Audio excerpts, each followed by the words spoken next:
আজকে আমার সাথে যে এতগুলো কাণ্ড হবে আমি নিজেও ভাবতে পারিনি।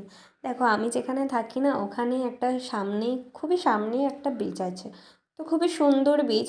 তো আমি খুব তাড়াতাড়ি রেডি হয়ে পড়লাম, মানে 2 মিনিটে আমি রেডি হয়ে চলে এলাম। Just joking. 2 মিনিটে কোনো মেয়েই রেডি হতে পারে না, এটা সবাই জানে। তো দেখো আমি গাড়ি করে যাচ্ছিলাম সামনেই, ওর জন্য স্কুটি করেই যাচ্ছিলাম। দেখো এখানেই আমার সাথে দুর্ঘটনা ঘটলো। আমি যেতে যেতেই আমার ফোনটা আমার হাত থেকে পড়ে যাচ্ছিলো। তো ওখানে গিয়েও আমার সাথে শান্তি নেই। দেখো কতটা দূরে জল, মানে জলটা নাই বললেই চলে, অনেকটা দূরে 100 মিটার দূর ছিল। তো আমাদের অনেকটাই হেঁটে হেঁটে যেতে হয়েছে, কারণ অনেকটা দূরে ছিল না। ওই দেখো দেখতে পাচ্ছ তোমরা? তো চলে এলাম জলের কাছে, এসে একটু ফটো তুললাম, একটু খেলা করছিলাম জলের সাথে।